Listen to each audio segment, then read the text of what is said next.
Welcome back to the Deep Dive. It's July 2025, and yeah, tax day is done, but the smart planning for next year, that's happening right now. Absolutely. And today, we're tackling a big one. We're diving deep into charitable contributions, not just the feel-good side, but how your generosity can actually be a serious tax-saving tool. We're cutting through the IRS jargon. That's the plan. Our mission today, break down the rules straight from the source, IRS publication 521, actually. We want to show you how understanding these details helps you give smart and maybe save some real money on your next return. Exactly. We all want to support causes we care about. But did you know that generosity could be a key part of your tax strategy? We're going to unpack it step by step. Okay, let's start right at the beginning. What exactly is a charitable contribution for tax purposes? I mean, it's not just any money you give away, right? That's the perfect place to start. Basically, the IRS defines it as a voluntary donation or gift made to a qualified organization. Voluntary and qualified. And this is crucial. You can't get or expect to get anything of equal value back. It's about generosity. If you get a benefit, that changes things. So that token thank you gift might matter. It can, yeah, we'll get into that. But the key takeaway, voluntary gift, qualified org, no equal value expected. And importantly, for most people to actually deduct this, you generally have to itemize deductions on Schedule A. Right, Schedule A on the 1040. Got it. So these qualified organizations, who are they? Is it just like the big national charities or my local food bank? It's pretty broad, actually. The IRS lists 5 main types. You've got your standard charities, think religious, educational, scientific, literary purposes, also preventing cruelty to kids or animals. That covers churches, the Red Cross, United Way, schools, museums, nonprofit hospitals, lots of familiar names. Okay, so the usual suspect. Right. Then there are war veterans organizations, also certain domestic fraternal societies, but only if the donation is used strictly for those charitable purposes we mentioned. Like scholarships or something. Exactly. Nonprofit cemetery companies can qualify too, but not if the money's just for taking care of your specific plot. And finally, government entities, the U.S., states, cities, if the donation is purely for public purposes. Public parks, maybe? Could be, yeah. And you mentioned international giving. Generally, donations to foreign charities aren't deductible, but there are specific exceptions for certain Canadian, Mexican, and Israeli charities, usually tied to having income from those countries. Good detail. But practically speaking, how can someone listening right now check if, say, a smaller local charity they like is actually qualified by the IRS? Easy. The IRS has an online tool. Just go to irs.gov/TEOS, that's TEOS, for tax-exempt organization search. You can look them up right there. Perfect. irs.gov TEOS. Definitely worth bookmarking. Okay, so we know who to give to. Now, the really interesting part, what kinds of contributions actually count towards getting that tax deduction? Let's get into the specifics. Right. This is where the tax-saving strategy really starts. The most obvious is cash. Checks, credit card payments, even text message donations count. Simple enough. And property. And property, yes. This is usually deductible at its fair market value, or FMV, when you donate it. But donating property, especially stuff that's gone up in value, has some really important rules and opportunities we definitely need to unpack later. Big potential savings there. Okay, looking forward to that. What about those situations where you give money, but you get something back, like a charity dinner ticket? Yeah, contributions where you benefit. Classic example. Say you pay $65 for a ticket to a charity event, but the dinner itself is actually worth $25. Okay. You can only deduct the difference. So $65 minus $25 means a $40 deduction. Even if the ticket says $65 contribution, you have to subtract the value of what you got. So the actual gift part is what's deductible. Precisely. Now, if you bought those tickets but then gave them back to the charity to resell before the event, you could deduct the full $65. Interesting twist. What about state tax credits?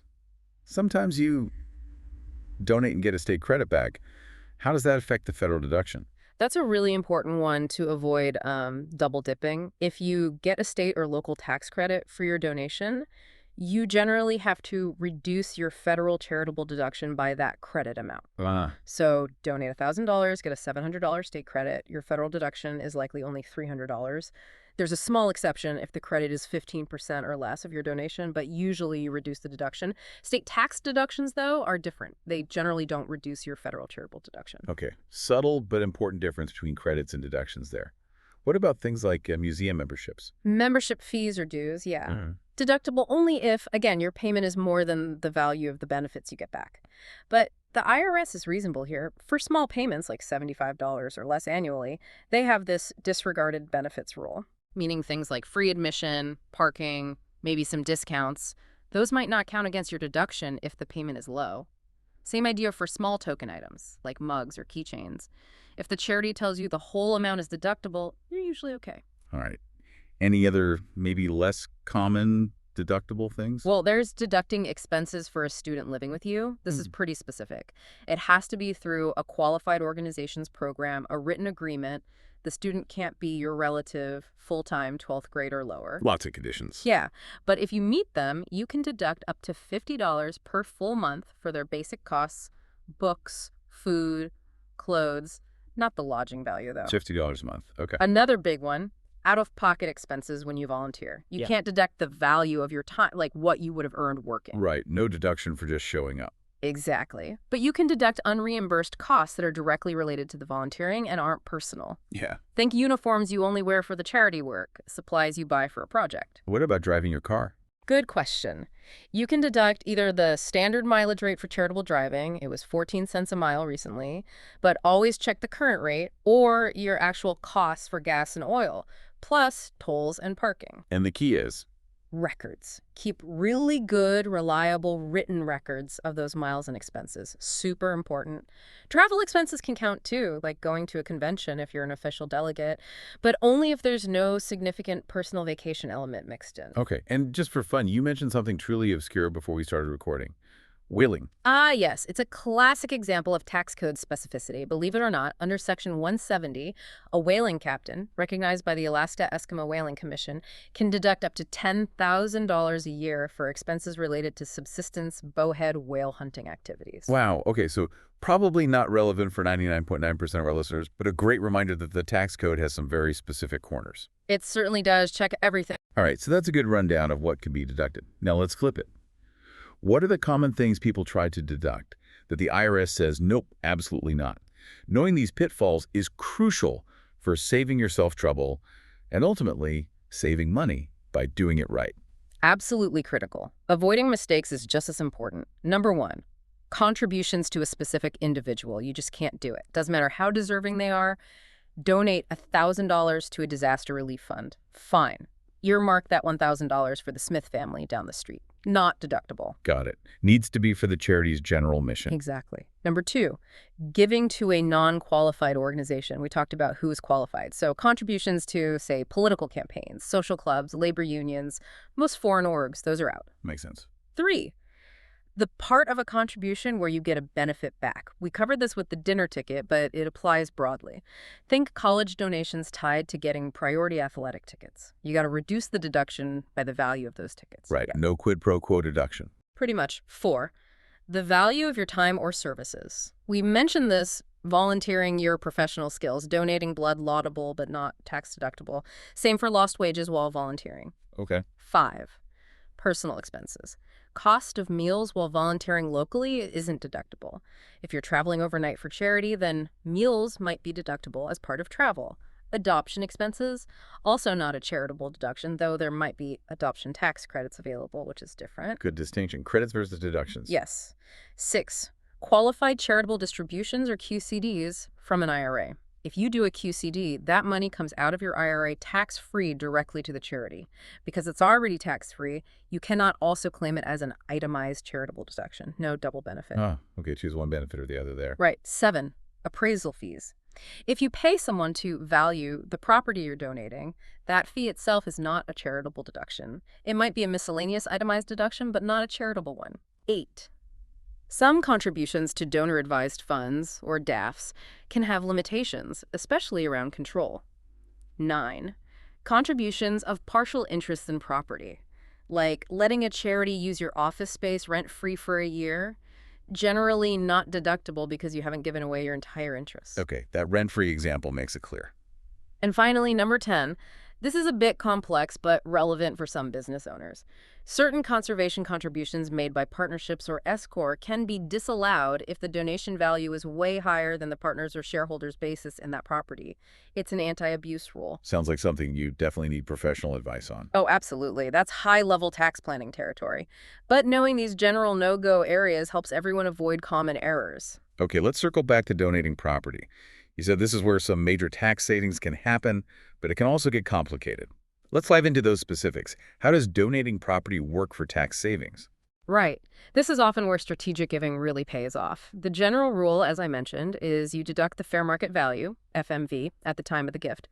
But, and this is a big but, you need to know your basis in the property. Basis meaning what you originally paid for it, more or less?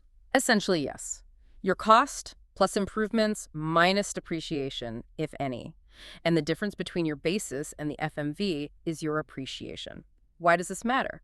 Because the rules change depending on the type of property and whether it's gone up or down in value. Okay, so let's break that down. What about common donations, like clothes or furniture? For clothing and household items, the rule is they generally have to be in good used condition or better. You can't just deduct junk you're throwing out. Makes sense. Fair enough. Now, if you have a single item, say an antique chair, that isn't in good condition but you think it's still valuable and you want to deduct more than $500 for it, you'll need a formal, qualified appraisal. An appraisal for used clothes or furniture. Only if it's not in good used condition and you're claiming over $500 for that single item. Otherwise, for stuff in good condition, you determine the FMV may be based on thrift store prices. Okay. What about bigger ticket items? Cars, boats. Cars, boats, and airplanes, if you claim over $500, have very specific rules. Your deduction is usually limited to the smaller of the FMV or what the charity actually gets when they sell it. So if they auction it off cheap, my deduction is lower. Often, yes. Unless, Hmm. two key exceptions. One, if the charity makes significant intervening use of it, like a food bank uses the van for deliveries for a year. Or two, if they materially improve it before selling. Or three, if they give it or sell it significantly below FMV to a needy individual. So if they use it meaningfully or help someone directly with it. Then you might be able to deduct the full FMV. The charity tells you which rule applies on Form 1098-C, which they must send you. Okay, that Form 1098-C is crucial for car donations then. Absolutely. Other specific items, taxidermy, deduction is lesser of your basis, cost to prepare it, or FMV. Property with debt attached, like a mortgaged building. FMV is reduced by the debt for deduction purposes, and the debt relief counts as proceeds to you for calculating gain. Complex. What about that partial interest thing again? You said generally no deduction for just letting someone use property. Generally, no, but exceptions exist, like donating a remainder interest in your home or farm, meaning you live there till you die, then the charity gets it, or an undivided portion of your entire interest, like giving a charity 10% co-ownership of a painting. And the big one, qualified conservation contribution. Right, the QCCs. Saving land or historic buildings. Exactly. Donating a conservation easement, for example. These can provide significant deductions, often allowing up to 50% of your AGI or even 100% for qualified farmers and ranchers with a 15-year carryover. But the rules are strict, especially around appraisals and ensuring the conservation purpose is protected forever. And that complex disallowance rule for partnerships you mentioned. Yes, that applies specifically to conservation easements donated by partnerships and S Corp. If the claimed value is more than 2.5 times the relevant partner's basis, the deduction might be disallowed entirely unless certain exceptions are met, like holding the property long enough or being a family partnership. Highly complex area. Definitely need an expert for those. Okay, what about donating something like art or collectibles, tangible personal property? Good question. If it's a future interest, like you donate a painting but keep it on your wall, the deduction is delayed until the charity actually takes possession. If it's inventory from your business, deduction is usually limited to the lesser of FMV or basis, though there are special, more generous rules for donating food inventory. Food inventory, interesting. Intellectual property, like patents. Initial deduction is limited to the lesser of basis, or FMV, but you might get additional deductions in later years based on the income the charity earns from your patent. That's a potential long-term benefit. Wow, okay. So determining that fair market value seems absolutely critical for all non-cash donations. How do you do that accurately, especially for, say, used furniture or a bunch of clothes? It's tricky. FMV is what a willing buyer would pay a willing seller. For used clothes and basic household stuff, think thrift shop prices what they actually sell for. It's generally much, much lower than what you paid new. Photos, detailed lists, maybe canceled checks if you bought things specifically to donate can help support your valuation. No simple formulas allowed. And for cars, boats. Use pricing guides like Kelley Blue Book, but look at the private party sale value, not the higher dealer retail value. For unique or very valuable items, especially boats or art, getting a qualified appraisal is often the best bet and sometimes required, as we'll discuss. Okay, now strategy time. What if the property has decreased in value since I bought it? Donate it. Your deduction is limited to the lower FMV. You don't get to claim the loss as a charitable deduction. It might be better, tax-wise, to sell it, realize the capital loss, which has its own tax uses, and then donate the cash proceeds. Ah, interesting angle. Sell first, then donate cash. But what about the big one property that has increased in value, like stock you bought years ago? This is where the magic can happen for tax savings. For capital gain property, assets like stocks, bonds, real estate held for more than 1 year, you generally get to deduct the full fair market value on the date of the gift. And the key benefit there is. You avoid paying capital gains tax on all that appreciation. If you sold that appreciated stock, you'd owe tax on the profit. If you donate it directly to charity, you potentially get a deduction for the full value and pay zero capital gains tax on the growth. It's a powerful double benefit. That sounds like a huge tax-saving strategy. It absolutely can be. Now, there are exceptions. If you donate this appreciated property to certain private foundations, or if it's tangible personal property like art that the charity will put to an unrelated use, like selling it immediately instead of displaying it in their museum, your deduction might be reduced to your basis. But for standard donations of appreciated stock to public charities, usually FMV. Okay, donating appreciated assets, definitely something to look into for strategic giving. What about bargain sales, selling to a charity for cheap? Right, a bargain sale. Let's say you have land worth $50,000 basis $10,000, and you sell it to a qualified charity for $20,000. That's part sale, part gift. How does that work tax-wise? You have to allocate your basis between the sale part and the gift part. In this case, since the sale price, $20K is 40% of the FMV, 40% of your basis, $4K, applies to the sale. So you have a taxable gain of $16,000, $20K sale price, $4K basis. Okay, taxable gain there.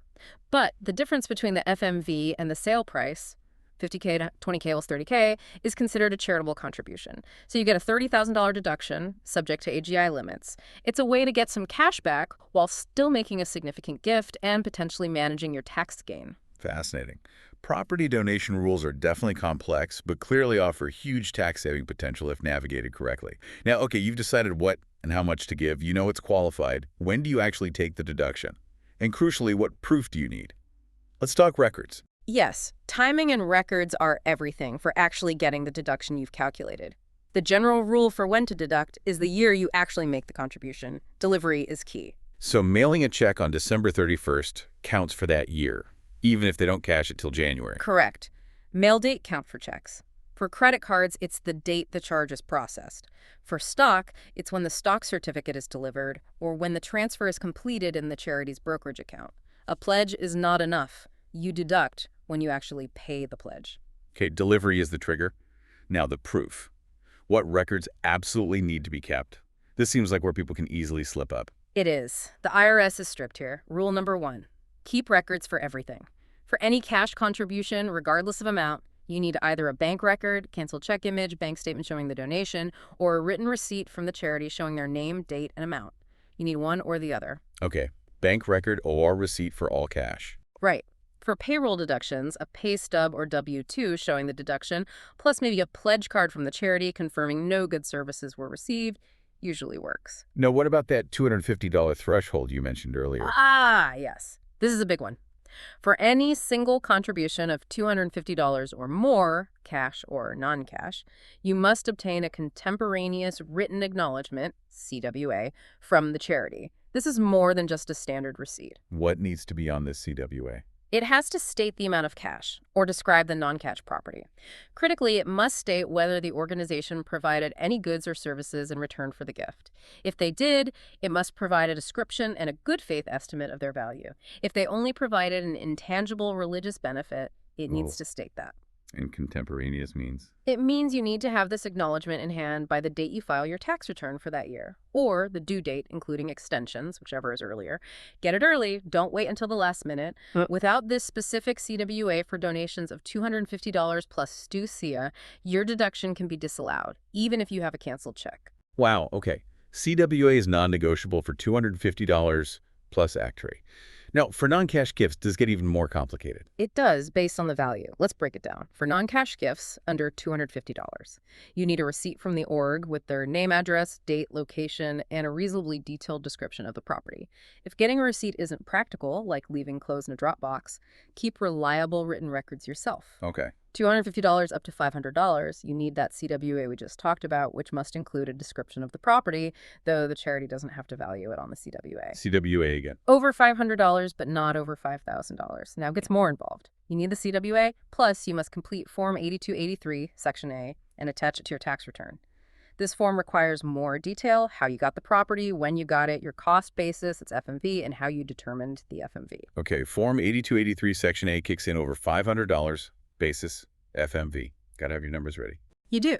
And for non-cash donations over $5,000 per item or group of similar items, you need the CWA, and you generally need to complete Form 8283, Section B, and you must obtain a qualified written appraisal from a qualified appraiser. Appraisal needed over $5,000. Are there exceptions? Yes, thankfully. You typically don't need an appraisal for publicly traded securities or for vehicles if you got that Form 1098-C. Also, certain inventory and specific intellectual property donations have different rules. But for most other high-value non-cash gifts, art, collectibles, real estate, closely held stock appraisal, and Section B are required. And if the donation is huge, like over $500,000? Over $500,000, you need the CWA, Form 8283, Section B, the qualified appraisal, and D, you must actually attach a copy of the appraisal itself to your tax return. The IRS wants to see the full report. Okay, the record-keeping burden definitely scales up with the value. Bottom line, documentation is absolutely key to locking in those tax savings. Couldn't say it better myself. Records, records, records. All right, this brings us to another layer of complexity, but it's crucial for maximizing long-term tax savings.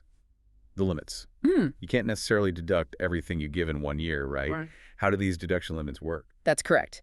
Your generosity might be unlimited, but your deduction in any single year isn't. It's generally limited based on your adjusted gross income, or AGI, which is line 11 on your Form 1040. Okay, AGI is the benchmark. What are the main limits? The most common overall limit is 60% of your AGI. This applies mainly to cash contributions made to first category organizations. These are your typical public charities, churches, schools, hospitals, government entities, and certain private foundations. So, donate cash to the Red Cross. I can generally deduct up to 60% of my income. Up to 60% of your AGI, yes. But other limits apply depending on what you donate and who you donate it to. There are also 50%, 30%, and even 20% AGR limits. Okay, this sounds like it could get confusing fast. It can feel that way. Let's simplify. Think of it like tiers. Cash to those main public charities, first category, 60% limit. Non-cash property, like used clothes, furniture, maybe stock held a year or less, to those same public charities, usually falls under a 50% AGI limit, but it gets reduced by your 60% cash donations first. Qualified conservation contributions also generally fall under this 50% limit. Okay, 60% for cash, 50% for most non-cash to public charities. Then there's the 30% AGI limit. This applies to a few key situations. 1, contributions for the use of any charity, like contributions to a trust that benefits a charity. 2, contributions to second category organizations. These are groups like veterans organizations, fraternal societies, nonprofit cemeteries, and certain private non-operating foundations. Cash or non-cash that isn't long-term capital gain property to these groups falls under the 30% limit. 3, this is a big one. Contributions of capital gain property, like that appreciated stock held over a year, to the first category public charities if you're deducting it at its full fair market value. That powerful FMV deduction we talked about, usually capped at 30% of your AGI. So the big benefit of donating appreciated stock is limited to 30% of AGI, typically. Typically, yes. And finally, there's a 20% AGI limit for donations of capital gain property to those second category organizations, vets groups, etc. Wow. Okay, 60, 50, 30, 20% limits depending on cash versus property, capital gain versus ordinary income property, and public charity versus other qualified org. That's A lot to track. It is, and there's a specific order in which you apply these limits. You basically figure your 60% donations first, then 50%, then 30%, then 20%, making sure the total doesn't exceed the overall limits. The IRS has worksheets for this, like Worksheet 2 in Publication 526. Okay, so you don't just add it all up and cap it at 60%. There's an order. Right. Now remember that 30% limit on appreciated property to public charities.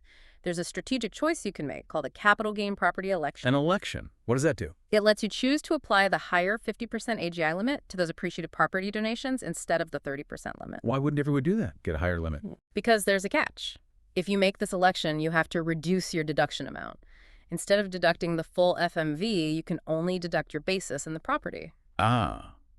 So trade a higher AGI percentage limit for a lower dollar deduction on that specific property. When would that make sense? It might make sense if the appreciation isn't huge or if you have very large contributions, and bumping that specific donation from the 30% bucket to the 50% bucket allows you to deduct more of your other contributions in the current year. It accelerates the deduction, potentially. It's a year-by-year choice you make on your return. Interesting strategic play there. Now, what if your donations are so large you hit these AGI limits? Is the excess deduction just lost? No, and Yeah. this is fantastic news for tax saving. If your contributions exceed the AGI limits in a given year, you can carry over the excess amount and deduct it in future years. Carry over. For how long? Generally for up to 5 years, so that deduction isn't lost, you just spread it out. For qualified conservation contributions, the carryover is even better, up to 15 years. 15 years. Well, yeah. These carryovers retain their original character, too. So a 30% limit contribution carries over subject to the 30% limit in the future year. You use up the current year's deductions first, then apply the carryovers, starting with the oldest ones. It's a really valuable mechanism for managing large donations over time. Okay, we've covered the what, who, when, how much, the limits, the carryovers. Now for the final practical step. Actually putting this on your tax return, where does all this information go? This is key for making sure those savings actually appear. Exactly, the reporting. It mainly happens on Schedule A, Form 1040, itemized deductions. Your cash contributions, including out-of-pocket expenses if you track them, generally go on line 11 of Schedule A. Line 11 for cash. Okay. Your non-cash contributions go on line 12 of Schedule A. Line 12 for non-cash. Simple enough so far. Well, it gets a bit more detailed if your non-cash contributions total more than $500 for the year. If they do, you must file Form 8283 non-cash charitable contributions and attach it to your Form 1040. Form 8283. We mentioned that regarding appraisals. Right. If your non-cash deductions are generally $5,000 or less per item, or for publicly traded securities, you'll likely just need to fill out Section A of Form 8283. That's where you list the charity, describe the property, date acquired, how acquired, your basis, the FMV, and how you determine the value.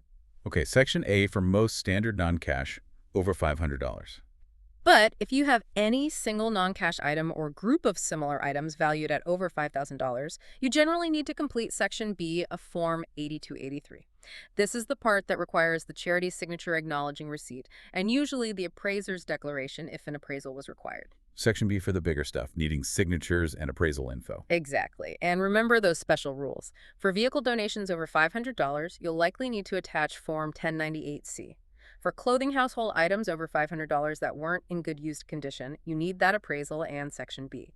For donations over $500,000, attach the appraisal itself. Lots of attachments depending on what you donate. It really highlights the need for good record keeping throughout the year. Absolutely, and accuracy is paramount. The IRS can impose significant penalties for substantially overstating the value of donated property, like 20% or even 40% of the underpaid tax if the overvaluation is large enough. So be realistic and have the documentation to back up your numbers. Getting the reporting right is the final step to realizing those tax savings properly. So we've really navigated the whole landscape here, haven't we? From the basics of what counts to qualified organizations, the nitty-gritty of property donations, record keeping, limits, and reporting. We definitely have. The goal really was to show how understanding these sometimes intricate details empowers you. It lets you make informed choices about how and when you give, turning your generosity into smart, effective tax planning. That's absolutely the key takeaway. It's not just about following the rules. It's about using the rules strategically, being generous and tax savvy. So the big question for everyone listening. What does it mean for you? Yeah. As you think about next year's taxes, maybe even giving before this year ends, How can applying these rules, maybe focusing on appreciated property or bunching donations to maximize itemizing or just keeping meticulous records, Mhm. how can that change things for you? How can it amplify your impact and improve your own financial picture? It's definitely food for thought. We hope this deep dive gave you some actionable insights, maybe some surprising facts that you can use right away to be a more informed strategic giver. We hope so too. Thank you for joining us on this deep dive. Keep digging into the details, keep asking questions, and we'll see you next time.